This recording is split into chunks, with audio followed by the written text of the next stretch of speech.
Hey, welcome back to Healing Overflow with Dr. Toy. Listen, y'all, I know I sound excited about all my Healing Overflow guests, but today, this young Black warrior will inspire you to move out of the shadow of your past and into the healing light. I'm telling you, her story is powerful, but her triumph is even more powerful.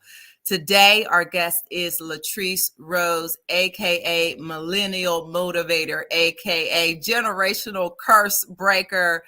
She is the executive director of Melanin Mommies PGH, nonprofit organization that centers historically marginalized Black mothers and children, and they do so much more. And Latrice does so much more. She's here to talk about how she grew through adversity to triumph over generational curses. Listen, I'm so excited to have her here. So please put your virtual, or you know what, put your real hands together for Latrice.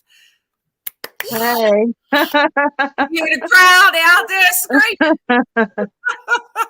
That was such a beautiful introduction. Thank you. Well, you're such a beautiful individual, and I thank you for coming on my show and just being yourself and just talking to the viewers. I mean, you have such an inspirational story. You can tell about 4, 5, 6 of them here. We only got a half hour, so I know a lot about you and your background, and just had the pleasure of just watching you grow and heal, and but also spreading your healing through the community. I just want the viewers to know who is Latrice. Just tell us about yourself and your story. Well, like you stated, I'm Latrice. I'm the founder of Melanin Mommies PGH. I'm also a business consultant, credit consultant. I grew up in Larmer. I was raised by my great grandmother. Due to having an absent father, a mother incarcerated and in addiction, grandmother incarcerated in addiction. So that's why I was raised by my great grandmother. I'm a graduate of Wilkinsburg High School, a proud graduate of Wilkinsburg High School. I love my Tigers. I love everyone who I went to high school with. A lot of people counted us out, but we made it. That's a little bit about me. I'm also a mother. That's one of my big inspirations behind Melanin Mommies, and everything I do in breaking generational curses is so that she does not have to break those same curses. So I'm a very proud mother. I'm always advocating and speaking about my motherhood journey. So that's the basis of me. It makes up who I am. Man, and it's so many different areas and corners that we can go through. I mean, one might say that you have a complicated history, but you turned it out. You're like, nah, it's gonna be the foundation of my stepping stones, So just talk a little bit about like what you came through, what you pushed through. So that's true. A lot of people may say that I had a complicated background, which it started complicated. The reason why I had moved with my great grandmother is because at one time my father was one of the biggest, drug dealers in Pennsylvania, and we had a home invasion or something, I believe, and that's how I, went with my great grandmother. But during that time, I was with her from about 3 until she passed away when I was 10. Was the most blissful moments of my life that I can remember. And the way that she poured into me and loved me when I had a child, I always said that I would raise my child with that same love and that same pouring into. So that is a very significant moment in my life that shaped who I am and how I give, and how I love. Right now, when it comes to the challenges, having a mother who, struggled with addiction, uncles, aunts, grandmother, like addiction was all around me. I knew how to cook crack at the age of 8 from watching it. Whoa. I did have, I suffered, abuse and different things. And all of those experiences really make me, who I am. I don't look at it so much like a complicated background, right? And one of the things that really helped me to change and to not become a victim of my circumstances was when I learned that there are other successful people who have had those same experiences, right? Mhm, mhm, So when I was, young, I was exposed to an organization which was Urban Youth Action. And I have to compliment that organization because if it wasn't for that organization, the things that they exposed us to, I wouldn't be who I am today, right? mhm. Because it exposed me to positive influence who had my same background.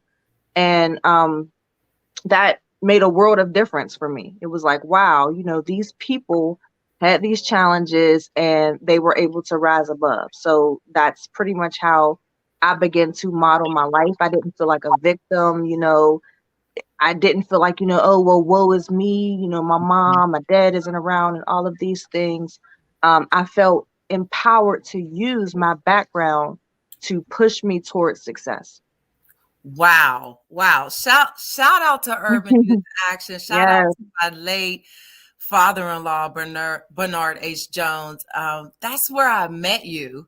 yes, Just a young teeny bopper and yes. so many years ago, but there was something so distinct and something so bright about you that I couldn't put my hand on or my finger on then, but it was a light that was shining through, Mm, this heaviness and this darkness, and it just kept, you had such perseverance, mm, you kept mhm. pushing through, and I said, what is this girl, like, who is this, what, yeah, and it Yeah. just, it attracted me like a moth to light, like, what is this, and it was worth, you were just so worth pouring into, and Mm. you were there, you were ready, and I'm like, I love this girl, I don't know what it is about her, and what, but it was that strength, that you showed even then. I thought, Yeah. how can she have that strength? Like, where is that coming from? So that leads me to my next question. Like, how did you break the generational curse? Like, the odds were against you. You weren't supposed to come out of there and be the person that you are today. Like, how did you do that? So that's true. There were odds against me. Like I said, a lot of people counted me out. Even in school, it's so funny. I remember there was a security guard when I went to Wilkinsburg High School. A security guard. She was always escort me to the office because of my experiences, growing up. After my great grandmother had passed away, I became really rebellious. I Sure. felt like no one cares. My mother is just getting out of being incarcerated. She's trying to insert herself back into my life. We're conflicting. My little sister, who, was my baby, was in the system. I'm just feeling, alone and rebellious. So the security guard was always escorting me to the office, right? I was, consistently getting suspended. At one time, I had actually got kicked out of Wilkinsburg, but they brought me back. Mm, Um, and I was supposed to like fail and repeat a grade, but by the grace of God, I, didn't have to do any of that. Um, but like I had mentioned, it was because when I made a 180, right? It was because I had people in my ear saying, you don't have to be like a victim of your circumstance. Like, these are the things that you have went through, but you don't have to end up like this. You don't have to end up like your mother, your father, your grandmother. You can be better. So the security guard, after I had, did my 180, and like had like a 3 point. I went from a very low GPA in Wilkinsburg, like I mean 0.000, because I just didn't care. Like, and I still have the report card and I'm gonna put it in the frame, but I just did not care, right?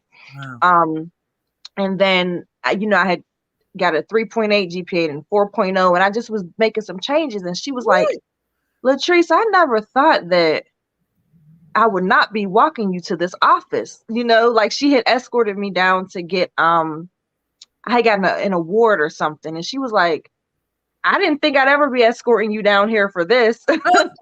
Because she was always escorting me to the office for something, for something that I Something. had did that was, bad or rebellious. Um so that's pretty much where it started. And people often mention, like, why at almost 32 years old do you still talk about your high school experience? And I'm like, because that is really where I entered into young adulthood and what really, shaped me, and made me more of who I am. Like those experiences that I had, just wanting more, and being the first in my family to actually graduate high school, and then to go on to graduate college, Yes. and then start a business. I'm the first in my immediate family to do that. Um, Wow. so I always have to talk about, my high school experience and how that helped to shape me. Yeah, wow, that's so powerful because folks like me as a therapist, and I used to work in the schools, and just a lot of our viewers too just work with young people, and we're like, is what I'm saying getting through? And you're saying, yeah, don't stop saying Yeah, it. It's don't getting through. Getting through. don't stop. Yes, you had some hope in you, and you had Hmm. those seeds planted, and you said, "You know what? I'm going to break these generational curses. I'm going to water these seeds, and they're going to bloom and they're going to blossom to what you see now." But Right, don't get it twisted. You right, yeah, you came through some stuff, but you made a decision, and that's why you're the millennial motivator right there. When, right. when did you say, you know what? I'm at a point where I know that I can let this healing spill over onto other people. I'm going to use one thing I used to say when I work with young people is that I would say you are powerful, and Hmm.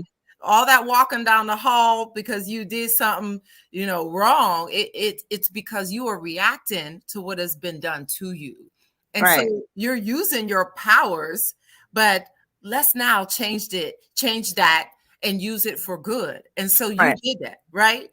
You right. use your powers for good. But how did you know it was time to start helping others to heal?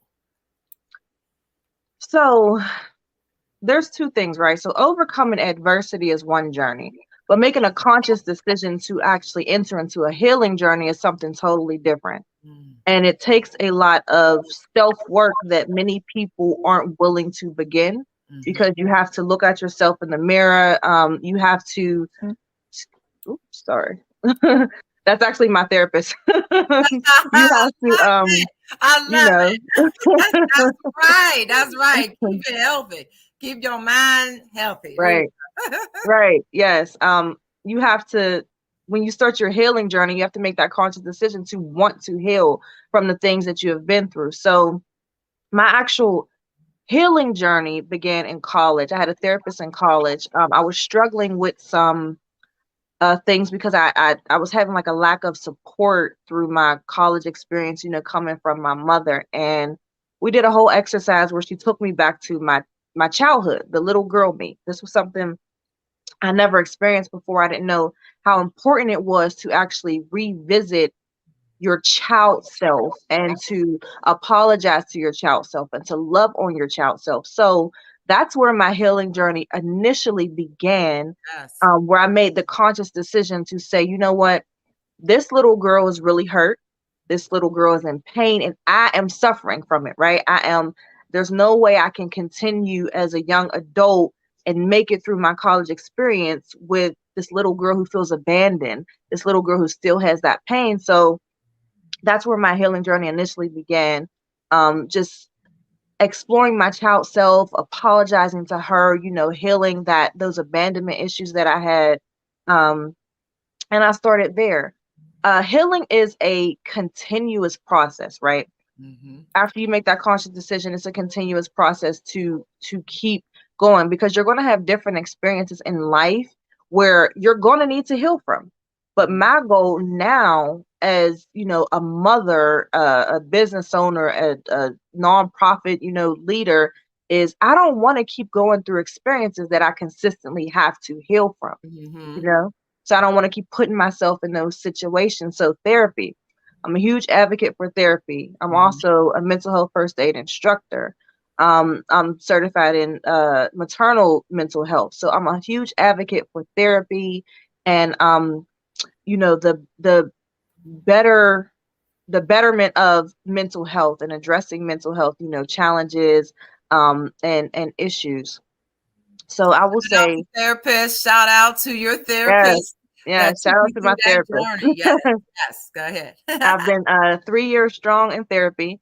and I love it. A lot of people are scared of therapy, but I will say this, there's a lot of times where my therapist will, where I'm unpacking with her something that I've already figured out. But by the time I get to her and we talk about it, she's just confirming those things and it Nice. feels so good. So therapy does not have to be, a strenuous process. It doesn't have to be a struggle.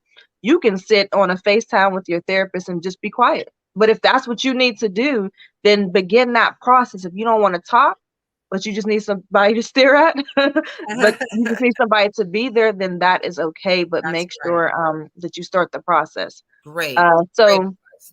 yeah. Great advice. Share that space. And that's what we're taught as therapists is share the space with them. Hmm. You don't always have to feel the space, but share Right, the space, right? right. Yeah. Nice.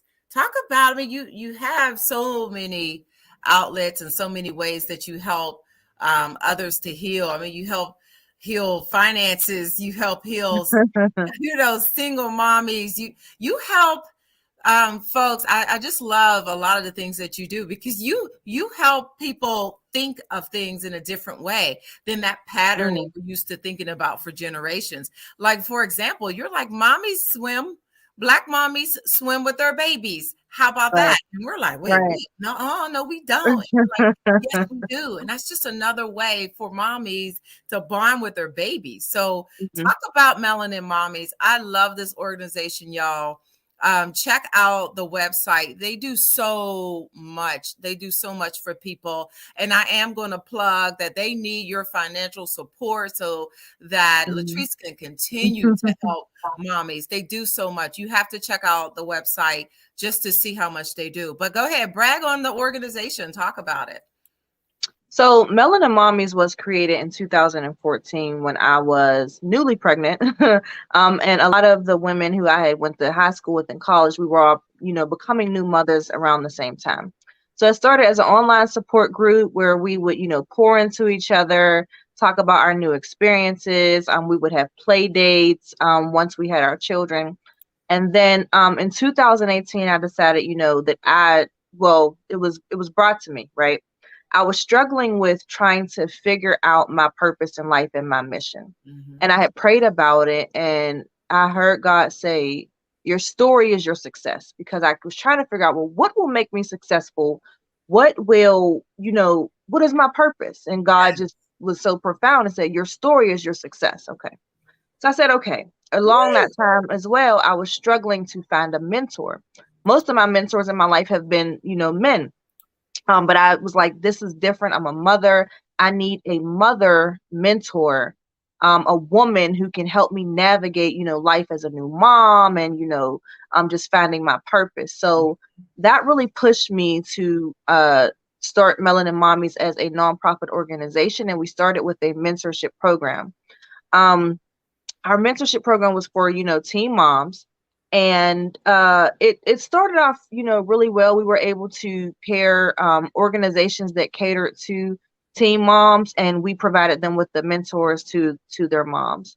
um since then we have done mommy and me swim classes, which turned into the black uh excuse me, I'm sorry, which turned into the Black Babies Do Swim initiative. And that was brought to me because of, just the stigma of Black, people not swimming, not knowing how to swim, Black babies not learning how to swim, and the drowning rates amongst, Black youth. So Yes. we started with that. It's been a few years since we have actively had the Mommy and Me swim classes, but those were a major hit, a major Mhm. success. We partnered with the Thelma Lovett YMCA, and through our organization, we were able to provide, discounted rates for swim classes and one-on-one classes for, the children. Yeah. When Um, COVID gets out your way, you can get you back to normal. yeah, Yeah.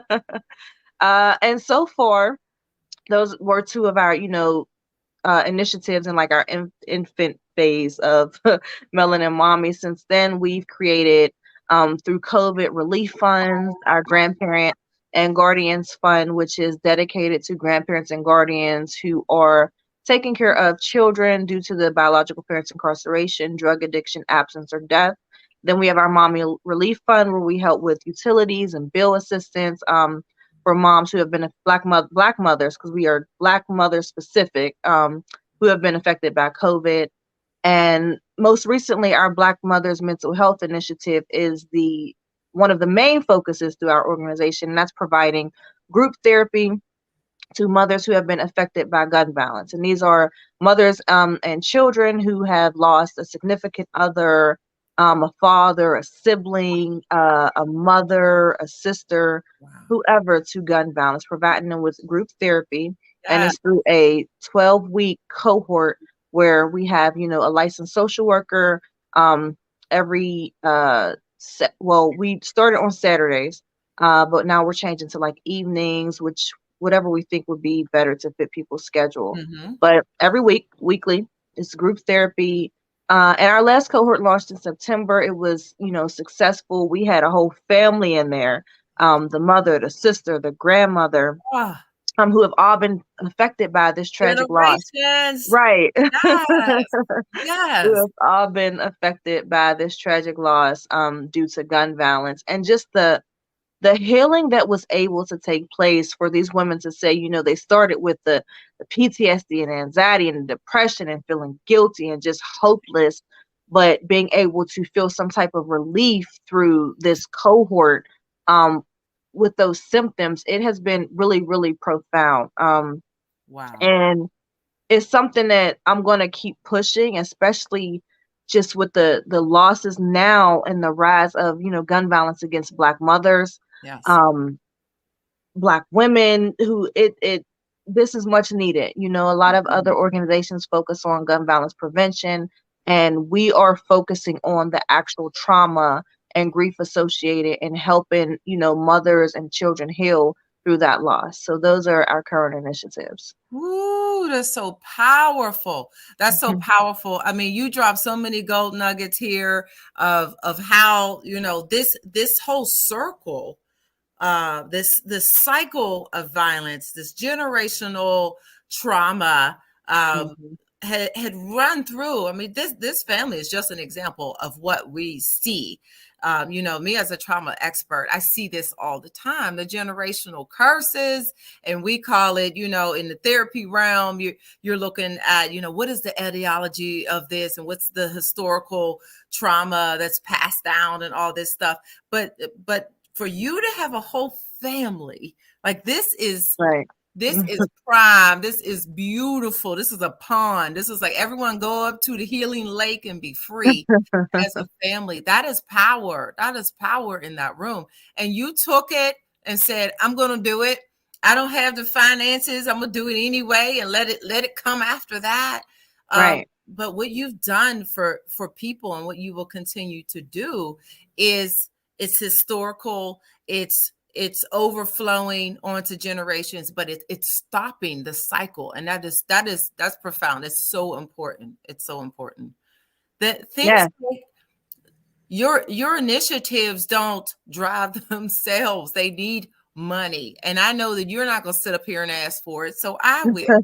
And listen, y'all, if you can dig into your account, pull out some change, pull out the quiet money, and give to an organization of purpose, and of plan, and that really helps people when they come in. And this Latrice has such a heart to reach out and give to others, and she will give and give until she's pretty much a cup empty. We're not going to have that. We're not, right? We're going to continue to fill No. that cup. You can go on her page, um, Melanin Mommies, pgh.org. It's on the screen, and give to something Yes. that is really out there doing something for people. You're like, what's it doing? She told you what they're doing. Right. Go onto go onto the website and look at all the different services. She didn't even mention. We don't have time for her to mention all of the different services that she provides for the community. I've had an opportunity just to see how this organization is ran and see how it grows and see how much it really does help people. It's a beautiful thing. She did this this project and this gathering in the summertime where she brought mommies just to have an opportunity to sit in a park and have food and music and self-care, just time. Oh yes, yes. Yeah, but Our Black Mothers Mental Health Picnic. go Yes, ahead, you I say forgot it that. better than me. I forgot to mention that. So our first annual Black Mothers Mental Health Picnic, that launched off our Black Mothers Mental Health cohort, and that happened in July. We are planning for our second annual Black Mothers Mental Health picnic to do it much bigger, much better. This July 23rd. Hopefully, I can see a lot more, moms out there. We want more vendors. And it's just going to be a picnic of healing, focusing on the Black mom. Yes, children are allowed. You can bring your children. We will have yoga. We'll have vendors. um I can't even think of all the things that we're going to have, because I'm trying to make it so much bigger than last year we had painting. We'll do the painting again. COVID, I'm trying to keep it COVID friendly, but I want to do some massage in there and just different things to focus on self-care. Our vendors are self-care friendly. um yeah, so those are the things. When it comes to the funding, I do have to say this. Thank you so much to Stoughton Farms. They supported our Black Mothers Mental Health cohort last year, and we received a generous grant from them. The Pittsburgh Foundation is supporting us this year for our Black Mothers Mental Health cohort to keep this work going. But as I continue in this work and in this nonprofit space, I'm learning that there's never enough money, right? There is never enough money. And Black-led organizations should not have to rub pennies together to push our missions, Mm, um, and to, also provide for ourselves, because this work is exhausting. It can yes. be very, very, very exhausting, very strenuous. A lot of ideas that I get and come directly from God. Like I'd wake up in the middle of the night, I have an idea, I have to jot it down. And I'm like, all right, Lord, another one. Another one.